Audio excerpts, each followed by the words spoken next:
In today's video, the president went off on Ilhan Omar during his rally last night. Well, this has led to Republicans and Democrats complaining about his rhetoric and language.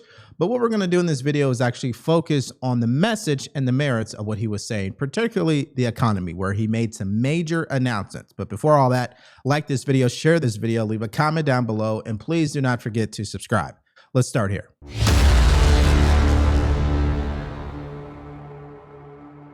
Of this Ilhan Omar, whatever the hell her name is, with the little turban. I love her. She comes in, does nothing but she's always complaining. She comes from a country where, I mean, it's considered about the worst country in the world, right? They have no military, they have no nothing, they have no parliament. They don't know what the hell the word parliament means. They have nothing. They have no police. They police themselves. They kill each other all the time. I love it. She comes to our country, and she's always complaining about the Constitution allows me to do this.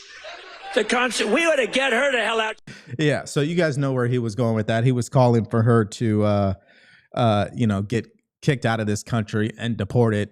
Now, just on the merits alone, which I think should be centered regarding this debate, with people like her in Congress, is that if you're not born here in the United States of America, you should not be serving in Congress. I mean, we've said this, I don't know, on a weekly basis now. If the president of the United States has to be born here in our country, so should members of Congress. All right, there's been a few members so far this year that they have publicly stated in front of a camera that it's their home country first, then America. She said it. Others have said it. It's nothing new. So let's go to the polar opposite of this rally, meaning how other Republicans feel about it.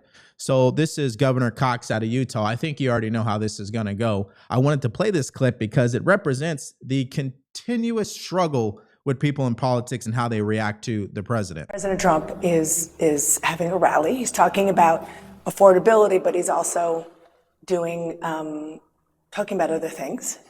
He just randomly talked about Ilhan Omar, talked about the turban on her head, said we should just get her out. And then there was a chant in the crowd, send her back, send her back. So while you all are trying hard to lower the temperature, lower the rhetoric, you have somebody with the biggest, loudest megaphone saying things like that in your party. Yeah, sure. Look, I disagree with Congresswoman Omar. I think she should be voted out of office. And I think I can do that without attacking her religion or her race or her ethnic background. I think that's really important. I know that the president disagrees with me. He and I have had these conversations. I have to say, during the Charlie Kirk shooting, in the conversations we had, he talked to me about nonviolence and trying to be a voice for that.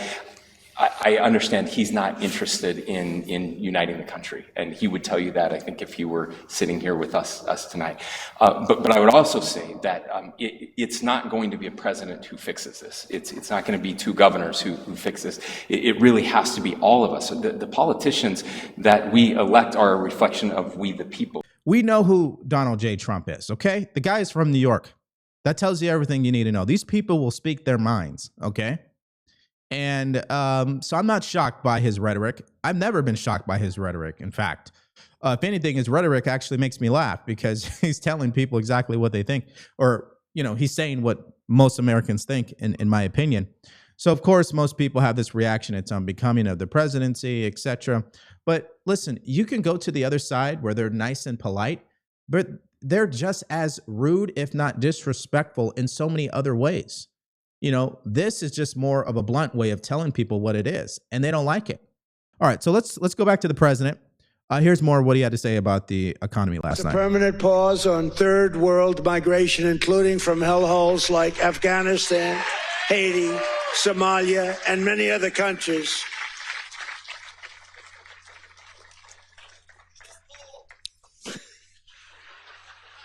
I didn't say shithole, you did.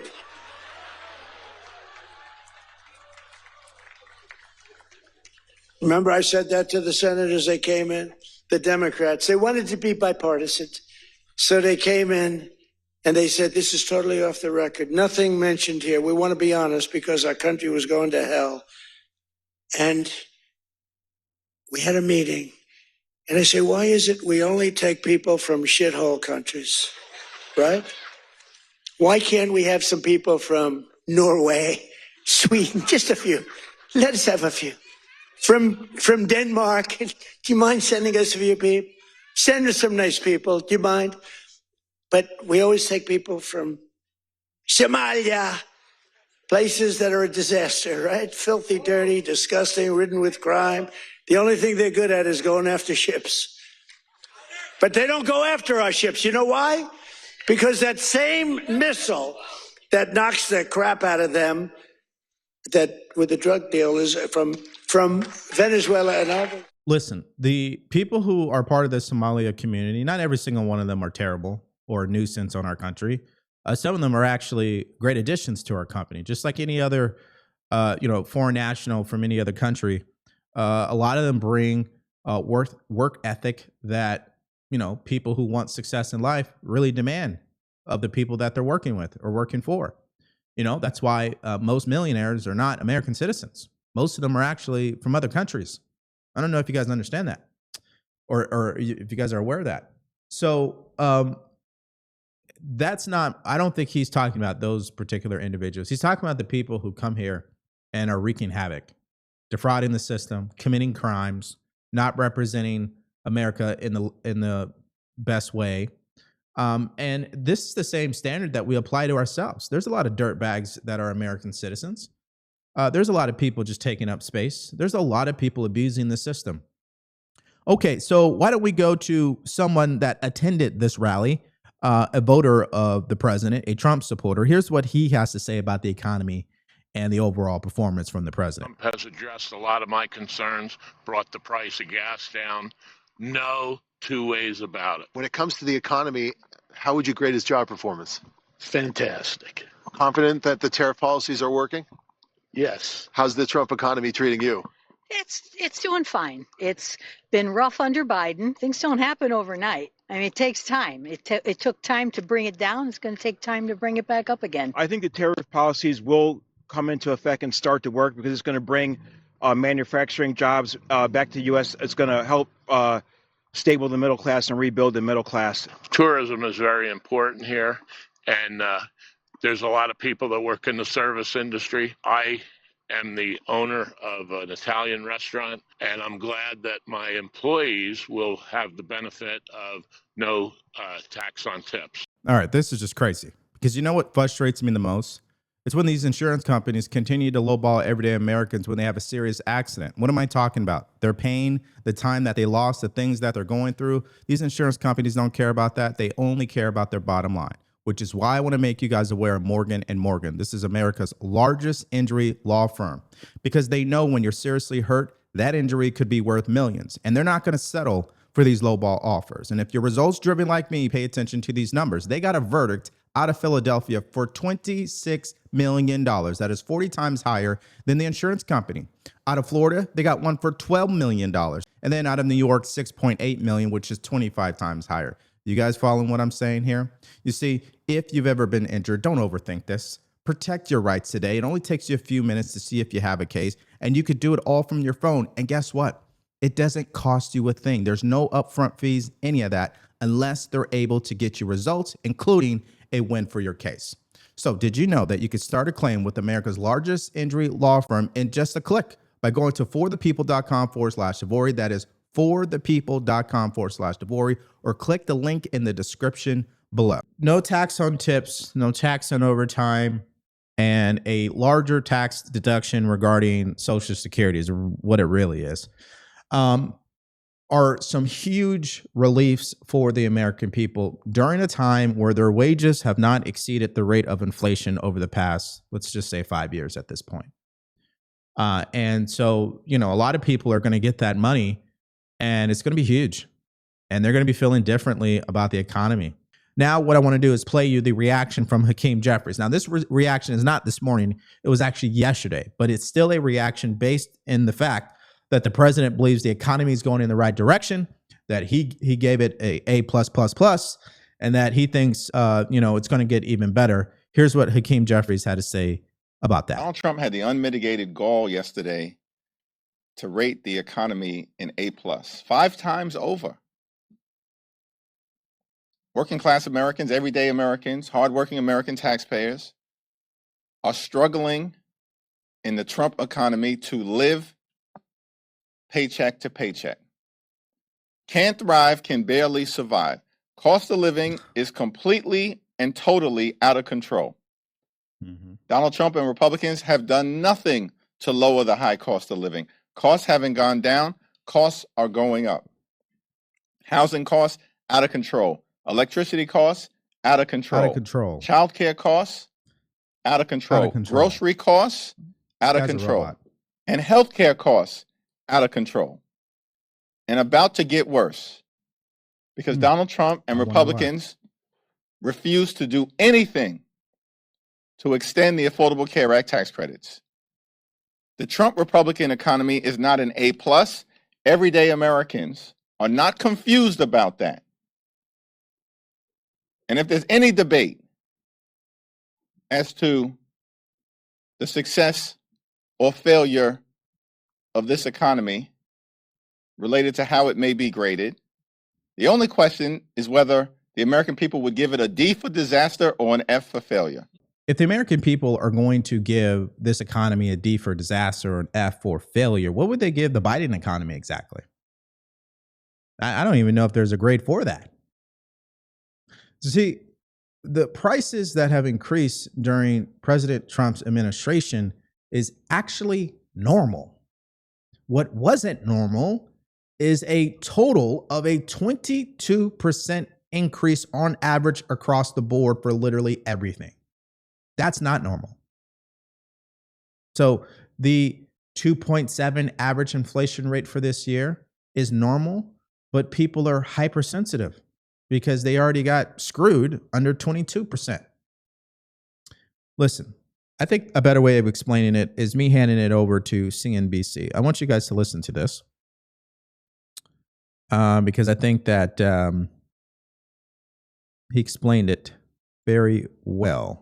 Here it is right But the affordability issue is from the 22% increase in prices and inflation under Biden. There's just full stop right there. That's the affordability issue. And he ought to be able to explain that better. Right. That's right. And look, I think that with the economic team, President Trump and the economic team led by Scott Bessent, you have people who very much understand this.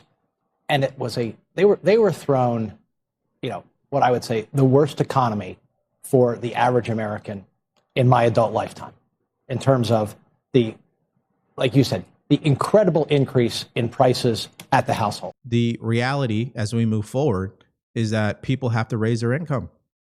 Now, what can the federal government do to assist the American people in doing that is job creation and programs and things of that nature. That's why I would probably say when it comes to policy, I'd probably say my main criticism of the administration is what are we doing about how long it takes for someone to graduate high school at the age of 18 years old and get them into a career that makes 6 figures. We need to compress the time on that. It shouldn't take them 4 to 8 years. Okay, they should be able to do that 2 to 3 years. I go through this a lot. I mean, if it was me, and I had the balls to freeze funding over a university like Harvard because they were being anti-Semitic, I would have kept going. I'm going to freeze funding until you guys adopt a mandatory trade school department in your university. And no one's going to be sitting around for 4 years learning bullshit. What they're going to do is max spend time 2 years learning every single piece of curriculum that has everything to do with the career that they're getting into. Okay, I'll get off my soapbox. I mean, maybe in a perfect world, right? Here is Bernie Sanders, and I think he's kind of agreeing with what Republicans have been saying about the Biden administration, how Democrats are the ones who actually broke the economy. Share some of those concerns. I think the Democrats clearly have not been bold enough in a number of areas. Look, Caitlin, while Trump's big, beautiful bill is going to throw 15 million people off of Medicaid, and while this big, beautiful bill is going to double premiums to people on the ACA on average, The truth of the matter is, before the big, beautiful bill, our healthcare system was a disaster. It is dysfunctional. And the American people and Democrats have got to deal with the fact. Why are we, the richest country on earth, the only major nation not to guarantee health care to all people? Why don't we have enough doctors and nurses and dentists? Why is our life expectancy lower than other countries, especially for working class people? Why do 40% of people who get diagnosed with cancer either go bankrupt or deplete their financial savings? This is an insane, disgraceful healthcare system.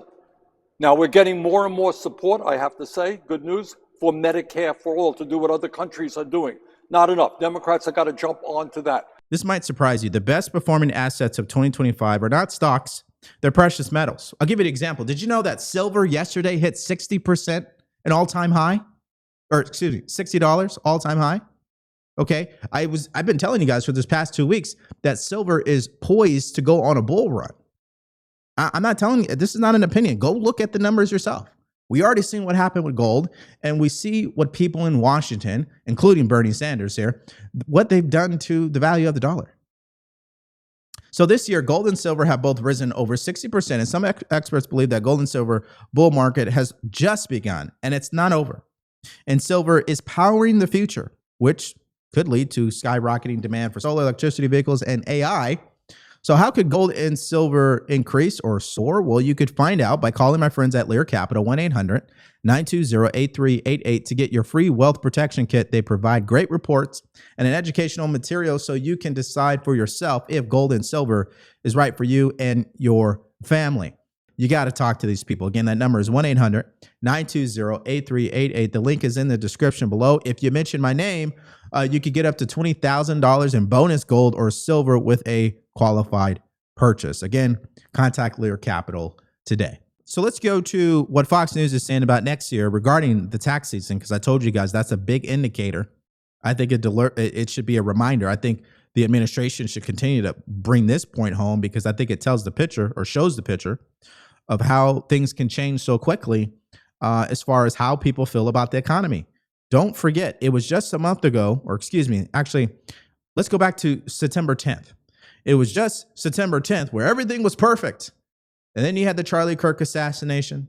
And then you had the government shutdown. And then you had SNAP benefits. Yeah, most people are kind of burnt out of politics at this point. We've got nothing but negative news since then. But don't lose all hope, because once that tax season rolls around, people are going to switch up. On the big, beautiful bill, what they were trying to do is to say, just be patient. Starting in January, you'll start to see things like this. The no tax on tips and overtime, there's a max reduction for tips is $25,000. So imagine if you are somebody who uses tips as part of your salary or to make your living, that will have an impact. The senior deduction, you have to be 65 years old. It phases out at $75,000. But again, for people who are saying gas prices, which are lower, but that food prices are higher, that it's hard for them, that might help as well. There's a no tax on car loan interest. Now, that can be helpful, but what might be even more helpful is what they announced last week, which is they're doing away with some of the EPA rules on these car and fuel mileage. That actually will help bring the cost of cars down, probably even more. And then a child tax credit expansion. That's very bipartisan. A lot of people like this. Now, that key detail is important, that some of the regulations regarding the manufacturing of vehicles that have to be in accordance with their climate change hoax definitely contributed to the cost of building some of these vehicles or manufacturing them. That totally makes sense, and why that could impact the overall prices. But across the board, I mean, if you're expecting vehicles to go back to 2020 prices, that's not happening. Okay. All right. So bottom line is, folks, the Fed just cut the rates. That's number one, 25 basis points. Two, the tax season, I think the White House is truly betting on. If someone got tips and they worked overtime, they're going to get something really chunky here. Okay. They're going to see a tax return they haven't seen in a very long time. And so I think people are going to feel a little differently about the economy then. Three, Democrats, you saw it for yourself. They're more focused on what the president is saying on Truth Social and his rhetoric, and they continue to ignore the merits of what he's saying. Even Bernie Sanders called out his own party because they know, and he knows, they broke it, but they want to blame Republicans for everything. And that's the thing about being president. It's on you now. It is on the president to figure out the economy, but he's not going to do that in 10 months. What took 4 years? It's going to take some time. So let's hear from you guys in the comment section below. One, did you watch the rally last night? What did you think about it? Also, what do you make of the reactions coming from Democrats, even Republicans like the governor of Utah, Mr. Cox there? And overall, the rhetoric coming from Democrats that, they continue to blame the president for the current economy. And they take zero responsibility of record inflation that happened under their watch. Just give me all your thoughts and everything you got in the comment section below. Now, let's go to our next video. Chuck Schumer suffered an embarrassing loss yesterday. So he attempted to confront Pete Hegseth over the airstrikes that occurred in the Caribbean. He wanted to make sure that if the unedited video was released, that it would prove that war crimes were committed. Well, unfortunately for him, it not only did not go his way, but the video proved that it was lawful and in accordance with the U.S. Constitution. And of course, that is a major loss for Chuck Schumer and Democrats. So if you guys missed out on that video and more updates from yesterday, all you have to do is click on that because it's coming up right now.